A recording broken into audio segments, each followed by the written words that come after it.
दोस्तों नमस्कार। VK knowledge electrical में आप सभी का स्वागत है। दोस्तों कल यूट्यूब की कम्युनिटी टैब में कुछ क्वेश्चन डाले थे और आज उनका सॉल्यूशन करेंगे।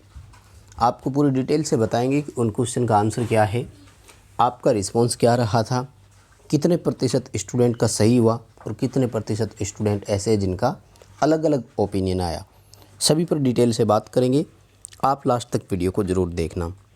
आपसे निवेदन रहेगा कि आप हमारी इस सीरीज़ पर अपना रिस्पॉन्स प्रतिक्रिया ज़रूर देवें।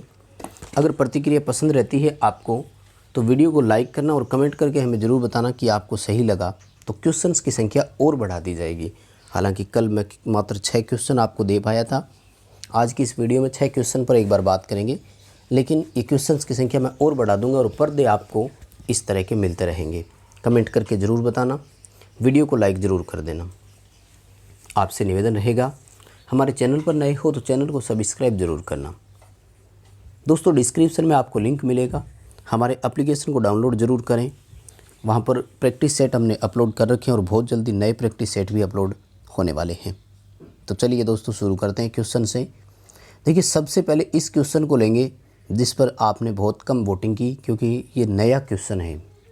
सवाल पूछा गया कि इलेक्ट्रिकल सिस्टम में पोलराइजेशन इंडेक्स जो होती है वो किससे संबंधित होती है। दोस्तों इस पर आपके टोटल जो मात्र वोट आए वो 674 वोट आए, लेकिन अच्छी बात ये है कि इसमें से 71% वोट बिल्कुल सही वोट आए। सवाल ये है कि पहली चीज़ तो ये दोस्तों कि मोस्टली आप क्या चीज़ों को ध्यान से नहीं देखते। इस क्वेश्चन को मैंने एक बार पहले भी करवाया था, इसलिए 71% स्टूडेंट ये वो है जिन्होंने इस क्वेश्चन को देखा हुआ था, उन्होंने आसानी से इसका आंसर कर दिया। इसलिए आपसे रिक्वेस्ट है कि अपलोड होने वाले हर क्वेश्चन को आप पढ़ें ताकि आपको सीखने को मिले नया। देखो ये यूपीपीसीएल के एग्ज़ाम में सवाल पूछा कि जब हम पोलराइजेशन इंडेक्स की गणना करते हैं इंसुलेशन टेस्ट करते समय तो वो गणना कैसे की जाती है, और मैंने इस सवाल का आपसे ये पूछ लिया कि पोलराइजेशन इंडेक्स है किससे संबंधित। तो पहले तो इसका आंसर सुनो। पोलराइजेशन इंडेक्स को हिंदी में ध्रुवित सूची बोलते हैं और ये एसी में हाई वोल्टेज इक्विपमेंट जो होते हैं उनका इंसुलेशन रेजिस्टेंस टेस्ट करने की एक सूची होती है। कहते हैं कि जब एसी में आप हाई वोल्टेज वाले इक्विपमेंट का जब इंसुलेशन रेजिस्टेंस टेस्ट करते हैं तो आपको दो अलग अलग रीडिंग लेनी है। एक ऐसी रीडिंग लेनी है जिसमें आप मेगर से 10 मिनट तक मेगरिंग करते रहेंगे, और एक ऐसी रीडिंग लेनी है जिसमें आप मेगर से ओनली 1 मिनट तक मेगरिंग करेंगे, और फिर उन दोनों रीडिंग का एक रेशियो निकालना है। यानी पोलराइजेशन इंडेक्स जो है वो 10 मिनट तक इंसुलेशन रेजिस्टेंस की रीडिंग बटे 1 मिनट तक इंसुलेशन रेजिस्टेंस की रीडिंग का अनुपात होता है। तो पहला पॉइंट तो ये ध्यान रखना आ चुका है। पोलराइजेशन इंडेक्स का सही फॉर्मूला क्या है? 10 मिनट तक इंसुलेशन रेजिस्टेंस का अनुपात रीडिंग और 1 मिनट तक इंसुलेशन रेजिस्टेंस की रीडिंग का अनुपात पोलराइजेशन इंडेक्स कहलाता है। ये किया कब जाता है?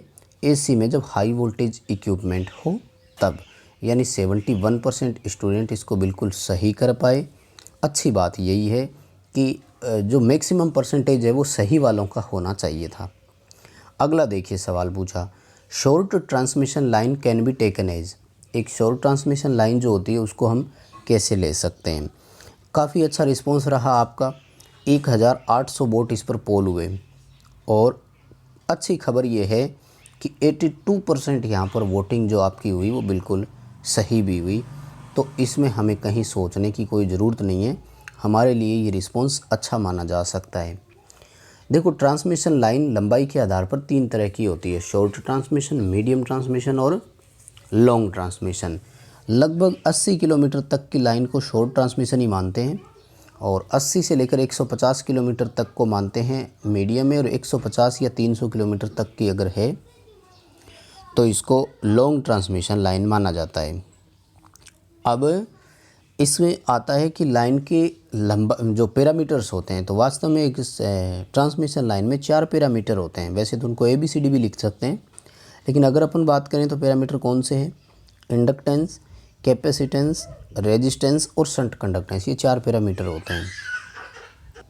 लाइन का जो कैपेसिटेंस होता है ना वो उसकी लंबाई पर डिपेंडेड होता है, और एक लाइन की लंबाई जब बढ़ती है तो उसके साथ साथ धारिता बढ़ती जाती है।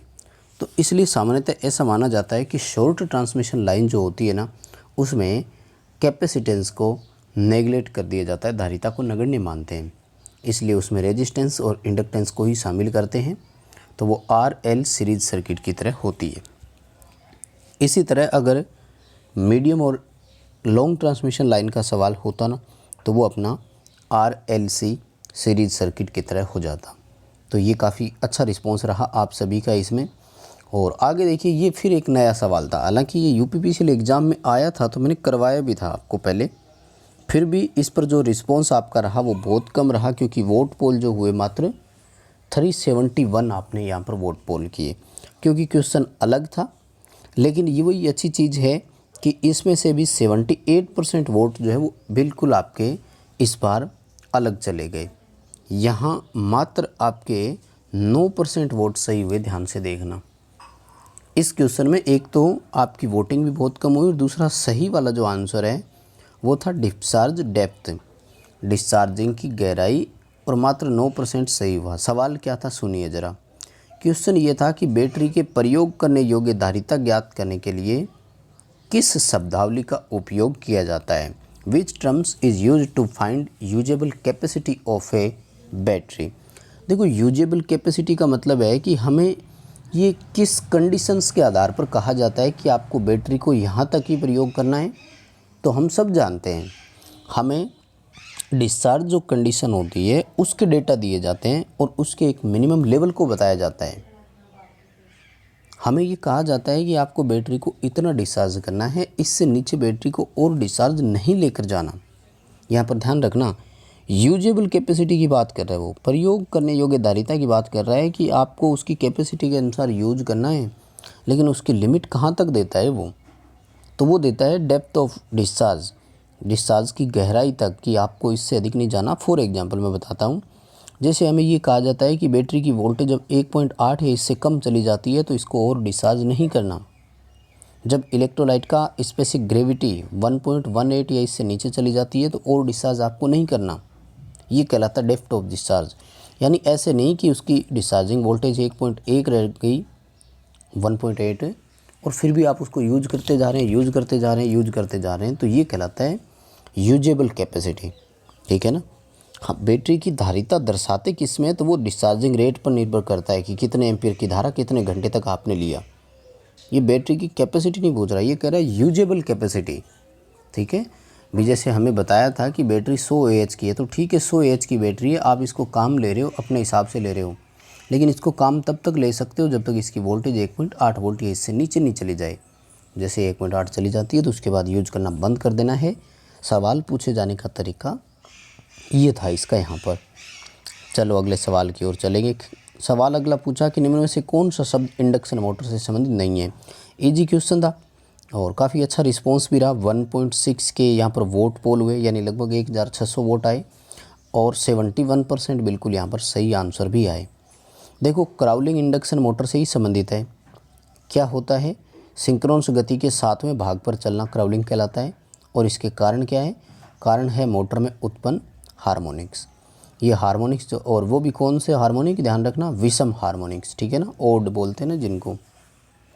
ये क्या करते हैं, मोटर में एक रिवर्स डायरेक्शन में टॉर्क बनाते हैं, जिस वजह से मोटर की गति कम हो जाती है। तो इस पर डिटेल से मैंने थ्योरी का वीडियो दिया हुआ है, इंडक्शन मोटर की प्लेलिस्ट में मिलेगा, जाकर देखना अगर नहीं देखा हो तो।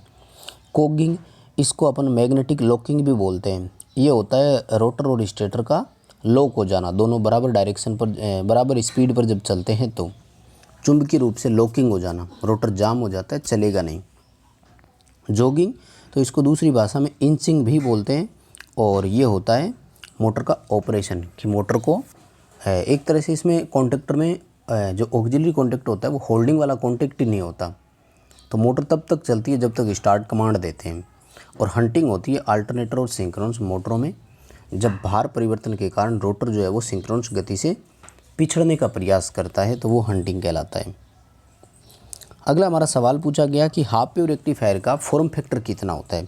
देखो, हाफ वेव रेक्टिफायर का जो फॉर्म फैक्टर होता है ना, वो होता है 1.57। ठीक है, रिस्पॉन्स ठीक ही रहा। इस पर 669 वोट पोल हुए और लगभग अच्छी बात यह है कि 74% यहाँ पर बिल्कुल सही उत्तर भी हुए। π/2 भी लिख सकते हो आप इसको, क्योंकि देखो पाई का मान 1.34 है, 3.14 होता है, और इसको जब आप 2 से डिवाइड करेंगे तो 1.57 ही आपका आंसर आएगा।